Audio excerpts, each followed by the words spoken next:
บ้านเฮารายการของพวกเราออกอากาศในทุกๆวันตั้งแต่เมื่อวันจันทร์ถึงวันอาทิตย์เริ่มออกอากาศตั้งแต่เวลา 14 โมงถึงเวลา 15 โมงเป็นต้นไปผ่านทางเพจสถานีวิทยุโทรภาพนครหลวงเวียงจันทร์คลื่น FM 105.5 เมกะเฮิรตซ์ดำเนินรายการโดยโคศกปุ้ยมารินาดวงพสิทธิ์สนับสนุนรายการโดยอาจารย์สายสมรอินทรีเสียงใหม่ใจยังอยู่ที่บ้านเฮาเฝ้าคิดถึงอยู่ทุกเวลาอยากหวนคืนคิดขึ้นมาครั้งใดใจไหวหวั่นนอนห้องให้สุดละทมใจคืนคมปวดร้าวเมื่อข้าวต้องจากลา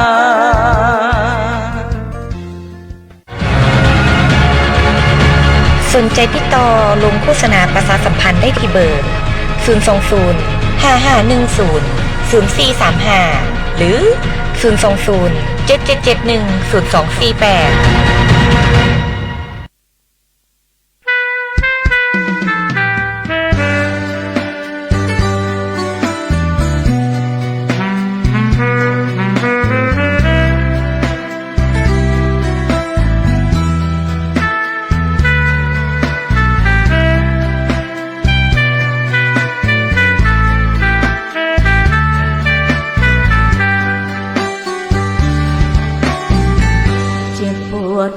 ใจเมื่อใด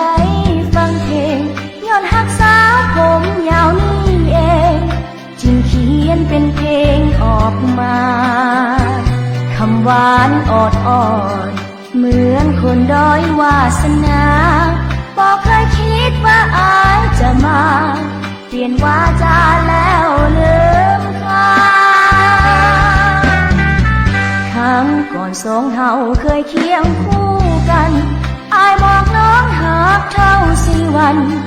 ผมสั้นก็หักหมดใจผมสั้นเพียงบางอายว่าน่าหักสดใสแต่สุดท้ายก็มาลืมไหลเปลี่ยนใจไปหักผมยาวจำปีจำป้ามาลาหอมคนหัวใจน้องวุ่นเหมือนฝุ่นปิวตามสายลมล่องลอยปลิวไปขาดแห่งใจขาดคนซื่นสมขาดคนหักคนมาเสยสมดมเหมือนวันคืนเก่า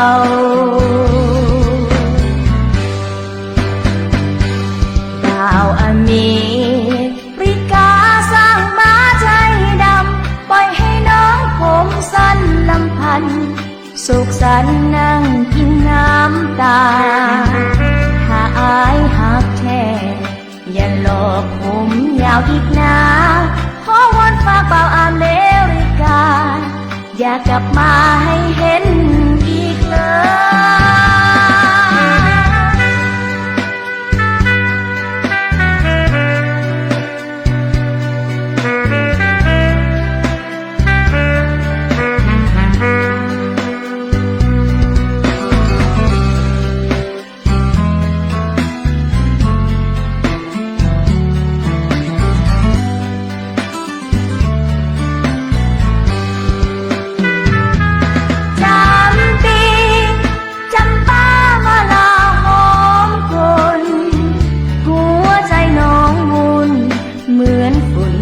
ตามสายลมล่องลอยปลิวไปขาดแห่งใจขาดคนซื่นสมขาดคนหักคนมาเสยสมดมเหมือนวันคืนเก่า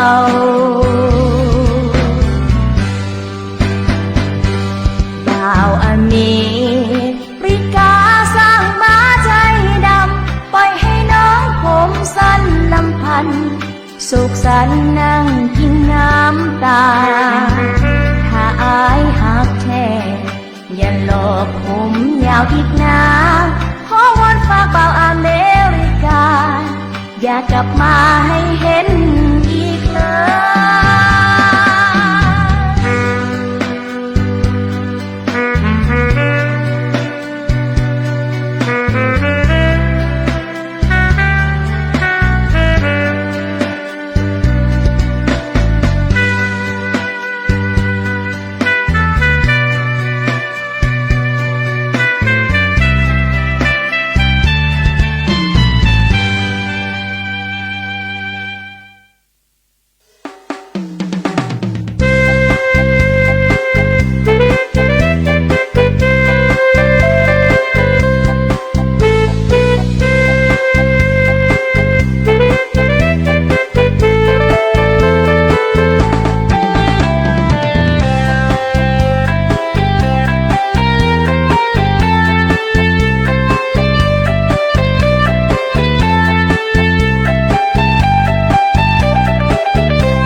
เสียงน้องคำควรรันจวนหัวใจไอ้ปวดร้าวแทนน้องสามวัยเจ็บปวดใจเมื่ออายได้ฟังบ่าวอเมริกาบังอาจมาหักอกจนพังอายอยากเข้าไปให้ความหวังว่าอายยังรอคอยน้องอยู่อายเฝ้าแอบมองหาน้องทุกวันแอบลงหาน้องสาวผมสั้นคืนวันละเมอฝันใฝ่อยากเข้าไปทักแล้วบอกหากน้องก็เกรงใจเห็นอายบ่าวหายโซทางไกลเจ็บปวดใจเห็นน้องเดินควงไอโซโลโซเหมือนกันทุกอย่างแต่ว่าน้องนาเปิดทางให้หนุ่มไฮโซนั่งเก่งรถหรูปิดประตูแอร์เย็นซื่นใจแต่รถอายเป็นแอร์หัวใจเปิดได้ตลอดเวลาหากน้องสนใจโลโซคนจนจะบ่หักอกน้องหน้ามนเหมือนคนอเมริกาจะเฝ้าถนอมดมดมผมน้องดอกนาถึงผมสั้นบ่มีปัญหาเพราะอายมาด้วยฮักจริงใจ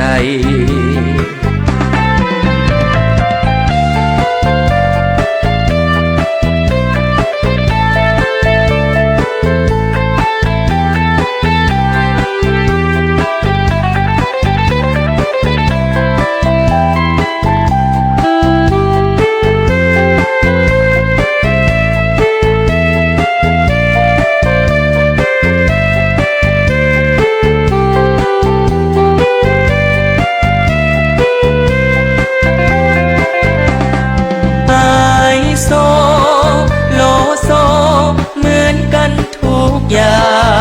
งแต่ว่าน้องนาเปิดทางให้หนุ่มไฮโซนั่งเก่งรถหรูปิดประตูแอร์เย็นซื่นใจแต่รถอายเป็นแอร์หัวใจเปิดได้ตลอดเวลาหากน้องสนใจโลโซคนจนจะบ่หักอกน้องหน้ามนเหมือนคนอเมริกาจะเฝ้าถนอมดมดมผมน้องดอกนาถึงผมสั้นบ่มีปัญหาเพราะอายมาด้วยฮักจริงใจ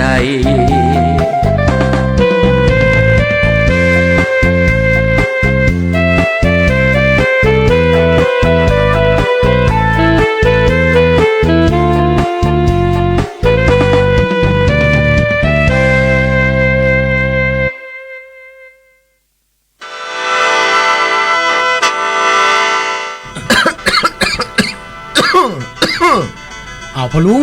เวลาเจ้าไอ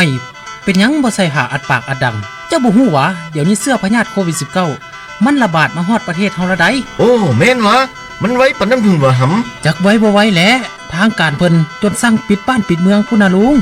ห่วยแล้วสิเอาหยังกินแลงน้อยเอ้ยสำหรับอาหารการกินนะลุงสามารถไปหาได้หาปูหาปลาได้แต่ว่าอย่าไปใกล้คนหลายได้ลุงถ้าว่าไปจะต้องได้ใส่ผ้าอัดปากอัดดังเด้อโอ้ไปทำมาหากินอยู่ป่าน้ำหนองบ้านเฮานี่ก็ได้ติหำเนาะแต่ว่าบ่ให้ไปบ่อนซุมซนหั่นแม่นบ่เจ้าแม่นแล้วแต่ลุงจะลืมใส่ผ้าอัดปากเด้อลุงเด้อโอ้โอเคด้วยความห่วงใยจากสถานีวิทยุโทรภาพนครหลวงเวียงจันทน์สนใจติดต่อลงโฆษณาประชาสัมพันธ์ได้ที่เบอร์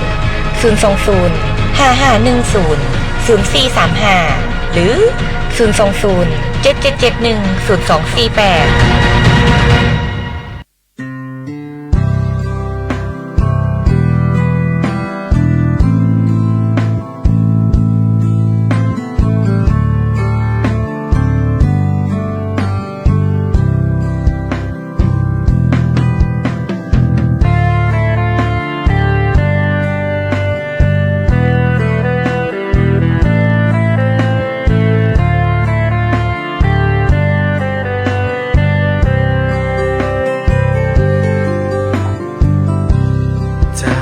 ดวงใจ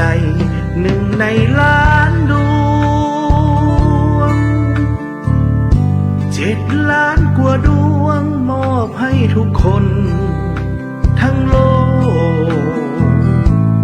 จงผ่านพ้นโรคโพยภัยผ่านผจญแล้วทุกคนจะผ่านเลยไป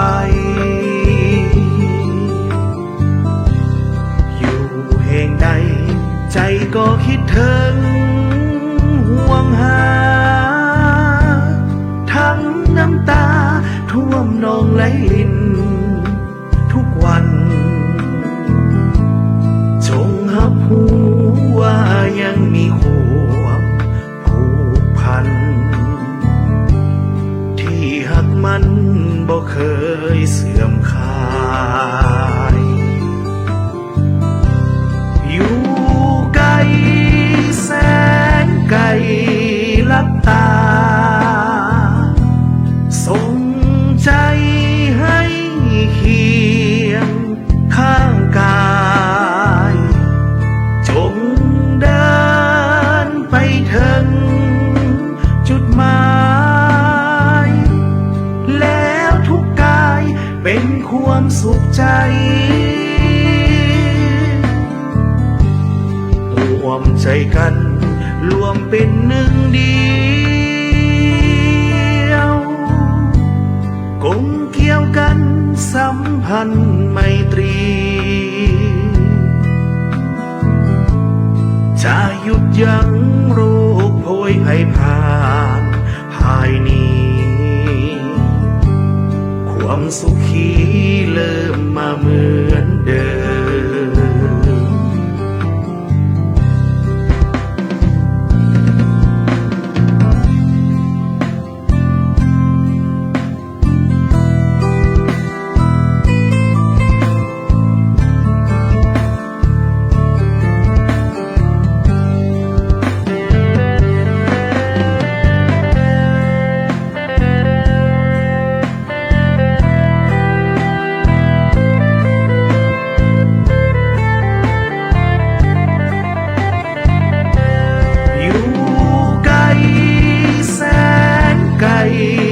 ลับตาส่งใจให้เคียงข้างกายจงเดินไปถึงจุดหมายแล้วทุกกายเป็นความสุขใจรวมใจกันรวมเป็นหนึ่งเดียวกลมเกี่ยวกันสัมพันธ์ไมตรีจะหยุด ยังโร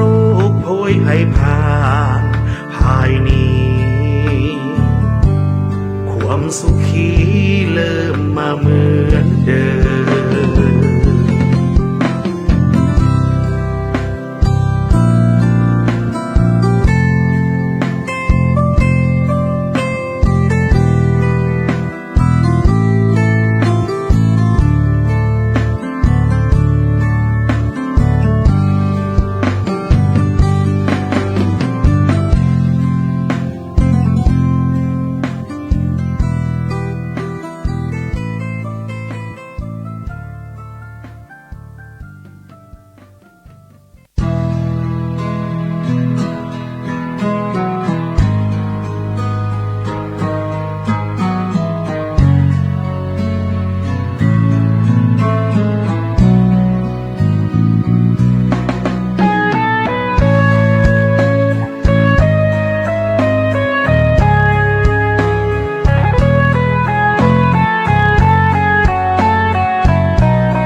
สองเฮายังยืนคิดถึงข่าวก่อนเมื่อตอนที่เฮาเคยซึ้งสุขและทุกวันคืนกำกืนน้ำตาไหลคิดถึงข่าวก่อนเมื่อตอนจากลาคำมั่นสัญญาบอกเคยลืมลาจากใจพบคำว่าเพื่อนบอกเคยลืมเลือนจางหายเพื่อนบอกมีวันตาย10 วันก็บอกแต่พันก่อนจากกันคืนนั้นยังจำได้ดีสองใจที่มีไมตรีที่ดีต่อกันแสงจันทร์ใสส่องนั่งมองเหมือนเตือนสัมพันธ์หักส่วนนี้นิรันดร์บ่มีวันที่เสื่อมคลายวันเดือนเคลื่อนผ่านล่วงนานหลายปีแม้นชั่ว10 นี้บ่มีวันที่ลืมได้ถึงกายจะจากอยู่ฝากฟ้าแสนไกลแต่บ่อาจแบ่งแยกหัวใจเพราะสองเฮานั้นเป็นหนึ่งเดียว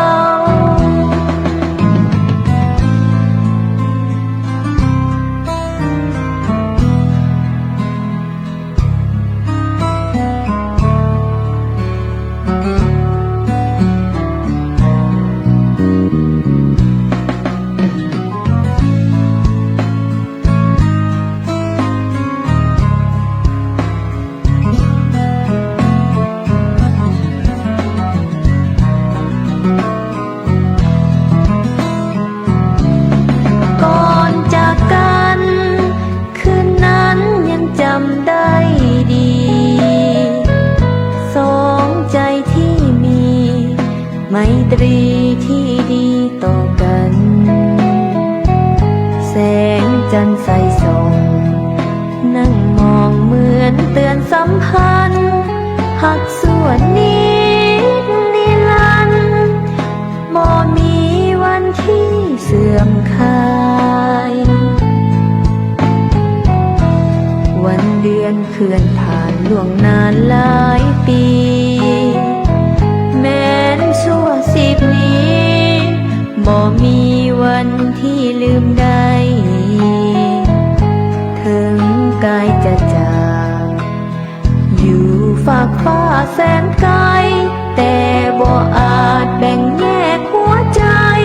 เพราะสองเฮานั้นเป็นหนึ่งเดียว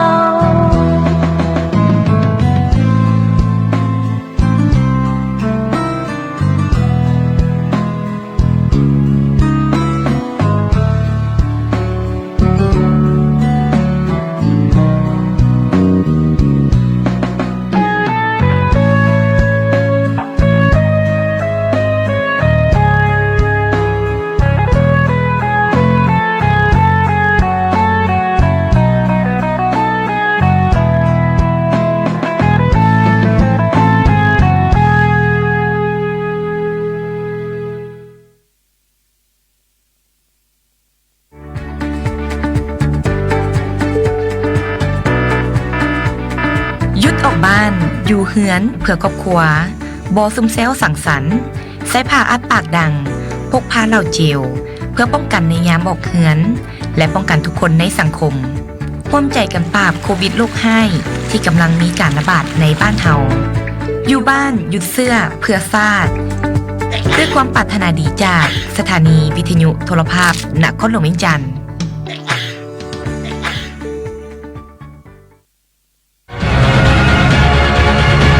สนใจติดต่อลงโฆษณาประชาสัมพันธ์ได้ที่เบอร์ 020 5510 0435 หรือ 020 7771 0248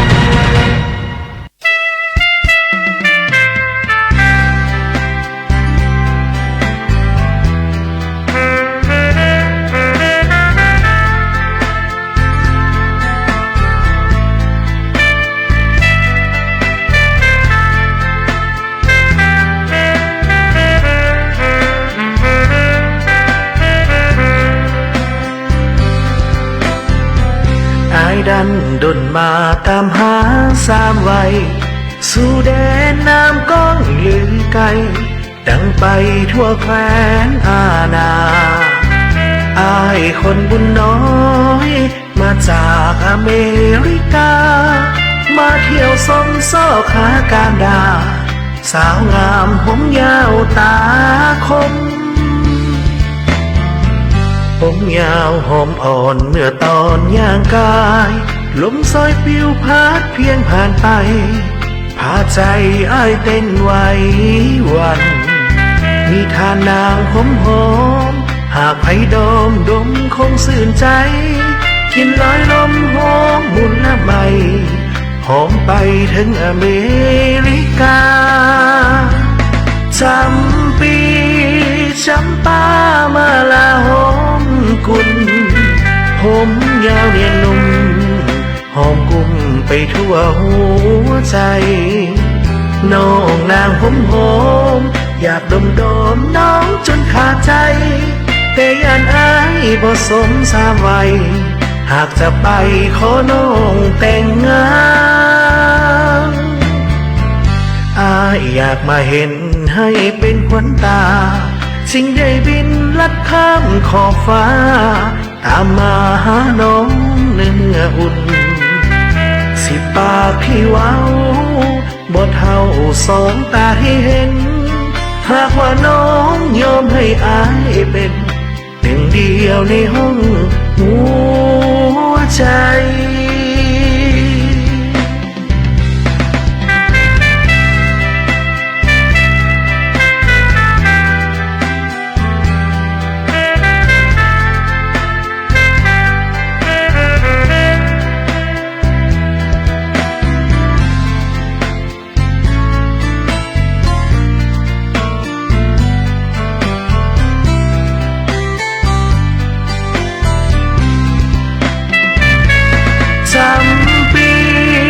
จำป้ามาลาหอมกุลผมยาวเนียนนุ่มหอมกุมไปทั่วหัวใจน้องนางผมหอมอยากดมน้องจนขาดใจแต่ยันอายบ่สมสามวัยหากจะไปขอน้องแต่งงานอายอยากมาเห็นให้เป็นขวัญตาสิ่งใดบินลัดข้ามขอบฟ้าตามมาหาน้องเนื้ออุ่นสิปากพี่เว้าบ่เท่าสองตาให้เห็นหากว่าน้องยอมให้อายเป็นหนึ่งเดียวในห้องหัวใจ